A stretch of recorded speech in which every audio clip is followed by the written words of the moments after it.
Idza jaa nasrullahi wal fath, apabila atau tatkala datang yang namanya nasrullahi, pertolongan Allah, wal fath, dan kemenangan.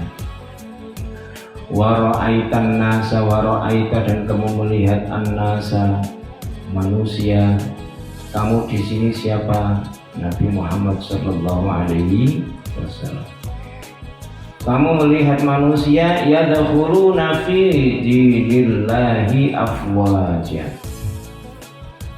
Kamu melihat manusia berbondong-bondong, afwajan itu berbondong-bondong, masuk ke dalam agama Allah.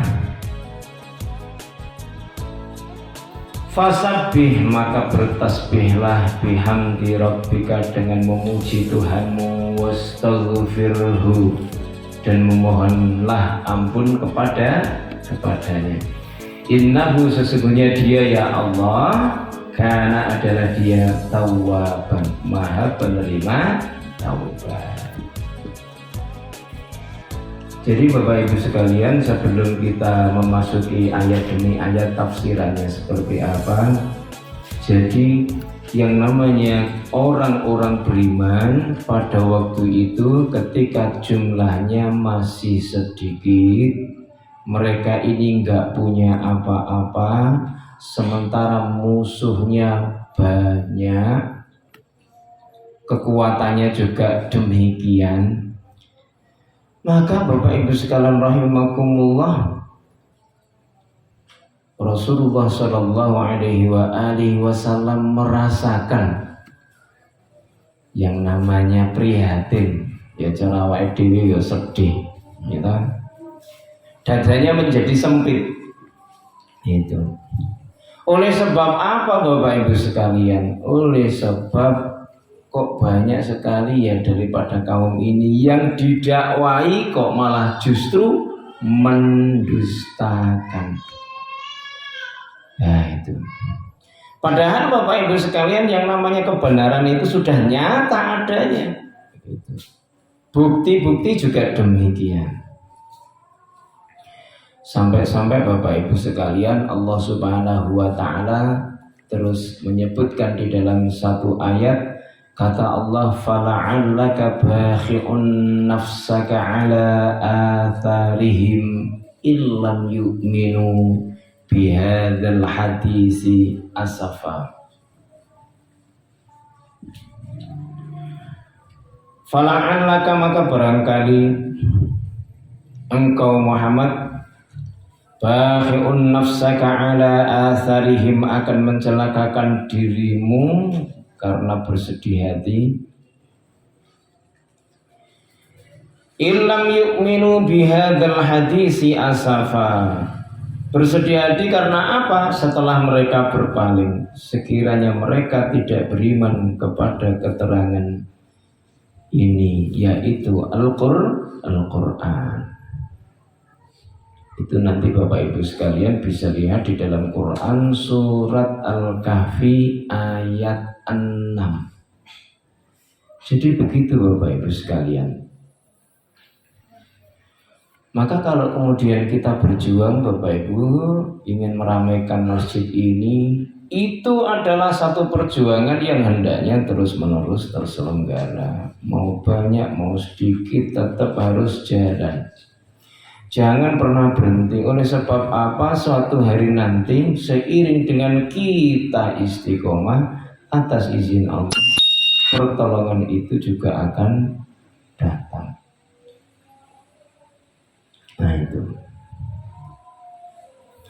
Baik Bapak Ibu sekalian rahimakumullah, saya lanjutkan. Wa fi hadzal qalati wad dajari istibta'un li nasrillahil haqqil ladzi ba'atsa fihi nabiyyuhu bal fihi sahwun an wa'dillahi bi ta'yidi dinihi. Bapak Ibu sekalian, oleh sebab pertolongan Allah ini ditunggu-tunggu juga belum turun, ya ternyata prosesnya panjang, ternyata menjalani proses itu adalah satu kenikmatan. Jenenge berjuang yang tinggi yang lain sing enteng, yang mesti aman. Lah nek berjuang kok enteng.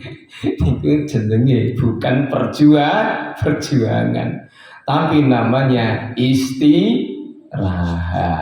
Itu Bapak Ibu sekalian. Sampai Bapak Ibu sekalian, yang namanya Rasulullah Shallallahu Alaihi Wasallam ini kan utusan, namanya utusan Bapak Ibu sekalian, dapat garansi bakal ditolong oleh Allah, tapi kok nggak datang, gitu, ya kan? Gitu. Apa pikiran mereka kemudian, wah, ini jangan-jangan Allah ini lupa ini. Ya ta, dengan agamanya kok sampai pikirannya kok kayak ngono. Namanya juga manusia. Lah kok bisa begitu Bapak Ibu sekalian? Ayat Al-Qur'an menjelaskan, nanti Bapak Ibu bisa cek di dalam Quran surat Al-Baqarah 214.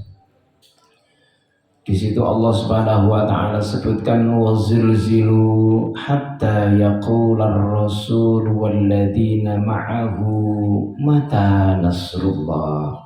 Goncang mereka ini Bapak Ibu sekalian. Kita sampai Rasul sendiri dan orang-orang yang beriman bertanya, yang beriman bersama Rasulullah. Iki lho tekane kapan iki pitulungi Gusti Allah ini? Gitu kalau bahasa kita Bapak Ibu sekalian. Nah itu. Tapi Bapak Ibu sekalian tidak usah khawatir, pertolongan dan kemenangan itu adalah janji daripada Allah Subhanahu wa taala. Baiklah, rasanya sudah tidak sabar kita ingin membaca tafsiran daripada ayat demi ayat. Ayat pertama, idza jaa nasrullahi wal fathu. Ai idza ra'aita nasrallahi lidinil haqqi wa nizama ahli syirki wa khadlanihim wa fathallahi bainaka wa baina qaumika bija'lil ghalabati laka alaihim wa izzaza amrika wa ila kalimatika. Bapak Ibu sekalian rahimakumullah, tatkala kamu bisa melihat, yang dimaksud di sini adalah kamu Muhammad, Nabi Muhammad sallallahu alaihi wasallam, melihat pertolongan Allah Subhanahu wa taala datang bagi agamanya yang hak. Jadi agama-agama yang lain itu dusta semua, batil semua. Jadi di sini tegas Bapak Ibu sekalian. Jadi jangan dicampur aduk hak dan batil. Kalau hak dan batil dicampur, hasilnya adalah remang-remang. Enggak tegas, pasti masalah Bapak Ibu sekalian. Nah, pertolongan Allah datang bagi agamanya, yaitu agama Islam, dan kemudian kekalahan orang-orang musyrik dan menghinakan mereka. Nah,